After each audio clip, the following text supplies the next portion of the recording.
مرحبا بكم في قناة المعرفة والحياة. اشترك في القناة وفعل الإشعارات بالضغط على الجرس، ولا تنسى الإعجاب ونشر الفيديو. للحلبة العديد من الفوائد الصحية المذهلة.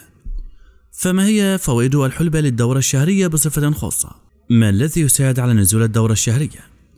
من الممكن أن تتأثر الدورة الشهرية عند النساء بعدة عوامل، ومنها التوتر والأمراض مثل تكيسات المبيض، وهناك عدة أساليب ومواد قد تساعد على تحفيز نزول الدورة الشهرية، ولكن يجب التنويه إلى أنه عادة ما تكون هذه المواد محفزة أيضا للإجهاض، أي أنه في حال وجود أي فرصة لحمل فينصح بعدم استخدام هذه المواد والأساليب. وننصح أيضا عند عدم انتظام الدورة الشهرية بمتابعة الطبيب المختص لمعرفة السبب الرئيسي وراء ذلك. أهم الطرق البسيطة لتحفيز نزول الدورة، حيث يوجد اعتقاد شائع بأن تناول فيتامين ج قد يحفز نزول الدورة الشهرية، إلا أن هذه مجرد اعتقادات ولا توجد أدلة علمية تثبت ذلك. كما يعتقد بأن هذا الفيتامين قد يزيد مستويات هرمون الأستروجين عند النساء، كما يقلل هرمون البروجستيرون، مما يؤدي إلى تقلص الرحم وتحلل بطانته وبالتالي بدء تدفق الدورة.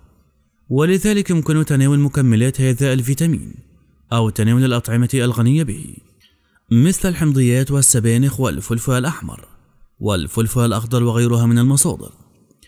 تناول الكركم، حيث يمكن أن يؤثر الكركم في مستويات كل من هرمون الأستروجين والبروجسترون، ويمكن إضافة هذا النوع من التوابل إلى النظام الغذائي من خلال إضافته إلى الأرز والوصفات بأنواعها أو تحضيره كمشروب ساخن مع الحليب أو الماء. حيث يمكن لتناول مكملات نبات الإقط أن تساعد على تنظيم الدورة الشهرية وانقباض الرحم مما يحفز انسلاخ بطانته. ومن الجدير بالذكر أن هذا النبات يمتلك خصائص مشابهة لهرمون الأستروجين، ولذلك فإن هذا النبات قد يتداخل مع فاعلية العلاج الذي يستخدم الهرمونات البديلة أو حبوب منع الحمل، مع أنه قد يسبب بعض الأعراض الجانبية مثل الغثيان وانخفاض ضغط الدم والصداع وغيرها.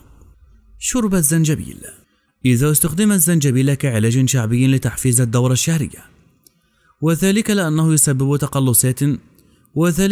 يسبب تقلصات في الرحم، ومن الممكن استخدامه من خلال تحضير شاي الزنجبيل، وذلك بنقع شرائحه في الماء مدة 7 دقائق. ومن جهة أخرى فقد أشارت إحدى الدراسات إلى أن الزنجبيل يعد علاجا فعالا لتخفيف أعراض عسر الطمث، وله فعالية مشابهة لمسكنات الألم، بالإضافة إلى أن مسحوق هذا النبات يمكن أن يكون عاملا معالجا لهذه الحالة عوضا عن استخدام مضادات الالتهابات اللاسترويدية، أو يمكن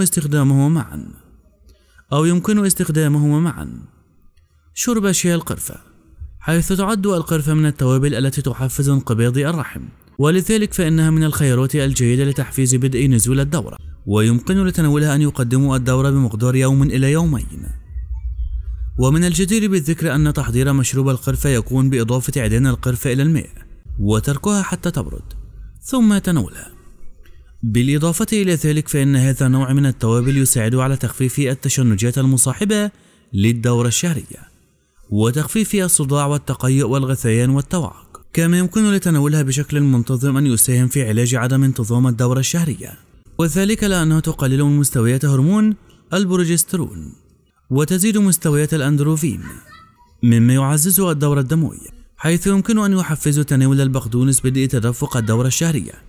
ولذلك فإن هذا النوع من الأعشاب قد يسبب الإجهاض عند المرأة الحامل، حيث إن بعض تغيرات الدورة الشهرية عند النساء تكون بسبب ممارسة التمارين الرياضية بشكل مفرط، وفي هذه الحالة قد يكون العلاج عن طريق التقليل من مرات ممارسة الرياضة أو بتقليل شدة هذه التمارين.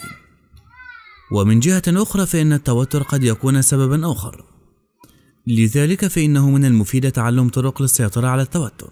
تحتوي الحلبة على الكثير من العناصر الغذائية الهامة كالبروتين والفسفور ومادة الكوليتين والتيروكونيلين وفيتامين ب، كما أن بذرها تحتوي على المادة الصمغية المفيدة والزيوت النباتية الثابتة وزيت طيار، وقد شاع استخدامها في علاج العديد من المشكلات الصحية. مرحبا بكم في قناة المعرفة والحياة. اشترك في القناة وفعل الإشعارات بالضغط على الجرس، ولا تنسى الإعجاب ونشر الفيديو.